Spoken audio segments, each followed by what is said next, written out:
Equipa Tane Consumidor halau encontro o Presidente da República, onde colhia quando vai estocar em Moruki Hospital Nacional de Valadares. Encontro ne halau e Palácio Presidencial Bairro Pitedili, segunda-feira, Lourenço Resin Lima Fulan Janeiro Tinane. Presidente Tane Consumidor, Antônio Ramos Silva Tete, situação em Moruki stock out sem preocupação para o público, liu situação em Hospital Nacional, deve sempre falta em Moruki. No Tane Consumidor nos preocupa com a situação idane. Também a área de saúde honesta direito à proteção.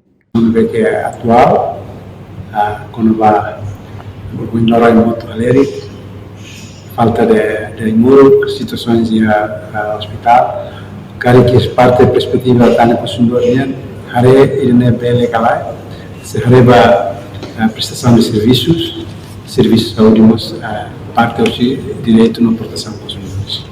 Ora, estamos mais a reivindicar a fali, a cadeira reivindicativa vai me apresentar na governo anterior, Liliu quando vai iniciativa lei se revê que está a apresentar ao Conselho de Ministros foi em outubro de 2022, significa que é o oitavo governo, a todos para o nono governo, velemos for atenção, também objetivo Estado União e tamo vai a ASEAN, tamo vai a Organização Mundial do Comércio, tamo aí diálogo União Europeia Ásia Pacífico e a estrutura legislativa longo e de que nebe que tane contribuição nebe contribuímos vai a adesão de Timor-Leste nem vai a ASEAN, nós vai a Organização Mundial do Comércio. Reportagem Febriana dos Santos, Televisão Timor-Post.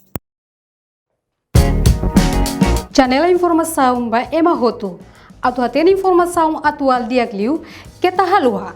Haneha botão subscribe, like, halo comentário, no faz botão ba media social Roto.